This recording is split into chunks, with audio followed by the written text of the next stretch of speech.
הכל התחיל כשהמנהלת שלנו זימנה אותה לחדרה ואמרה שצריך להכין סרטון תדמית על המחלקה. היינו 4 עובדות והיה לנו המון מה לומר בעניין, אבל לא היה לנו מה לעשות. ואז הגיע איש אחד ששלח אותנו לעלות על הגג. שם ראינו נוף יפה, אבל שכחנו קצת את המשימה שלנו. אחר כך יצאנו לרחוב ואיתנו יצא החוצה גם החשק לעבוד. אחרי שחשבנו על עוד רעיונות, ועשינו עוד קצת פליקלקים באוויר, טוב, אולי כאן קצת נסחפתי, אמרה אישה אחת ממש ממש נחמדה. אולי נוכל לעשות איזה תמונות מהווי המחלקה, את העבודה שאנחנו עושים, ברקע שיהיה איזה שיר יפה ישראלי. רעיון טוב.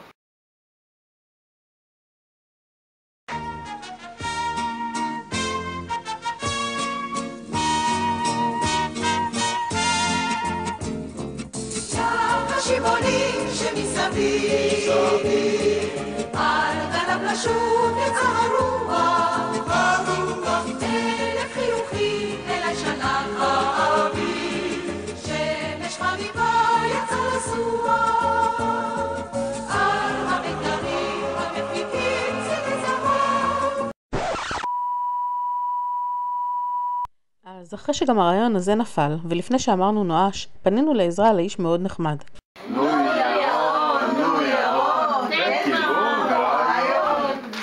אחרי שהוא דיבר ודיבר ודיבר, הוא אמר, אתם ממוקמים בפריים לוקיישן. פריים לוקיישן? כנראה שעלינו על משהו.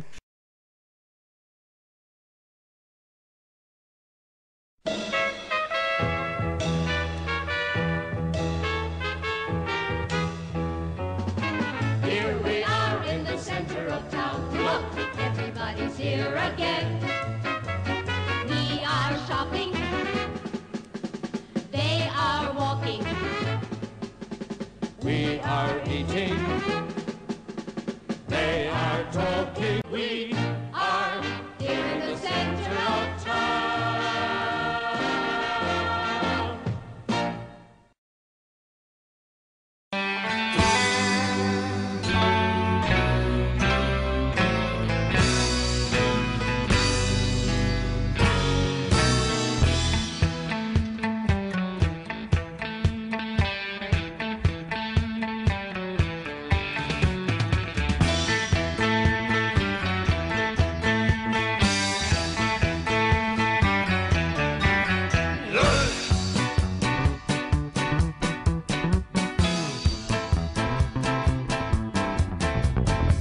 יודע חקלאי פיקח והוא הנחיל זאת לצבא שאת הזן יש לשבח ולהיטיב בהרכבה היטיב בהרכבה הוחלט ונלקחה שיבולת תרכיבו החרבות חמרה חמרה המערבולת יצא נחל השדות הנחל השדות אור הכרוב ואור הדרת העגבניה לכידון אור הנחל מסחרר את אור החסה אור הצלות אור הטנק רתום לפרד אור הסיירי הטור אור הנחל מסחרר את אור ההאחזות יקום חיה למשך זרע וחקלאי יקרא אל בול יש נחל שיודע הרע לזרום כדי לתת יבול כדי לתת יבול זה פירושו של משק עזר ככה ייכתב בדוח כל השקעה של צנור וגזר היא השקעה לזמן ארוך רק אל תעשה לברוך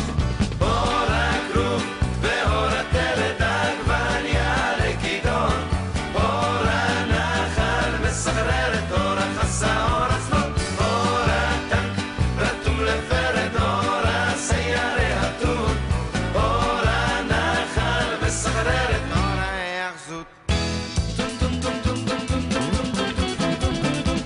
הסיבולים עומדות במטח קולט ודחוף כמו חייל תהית מבסוט יפה בפתח יוכיחו ארוכות מפל יוכיח הבצל ראשי קרובים אין רחש הלפת מגרש כנפן שורות עובר מלחש ההאחזות 5-5 יוכיח החמש אור הכרוב ואור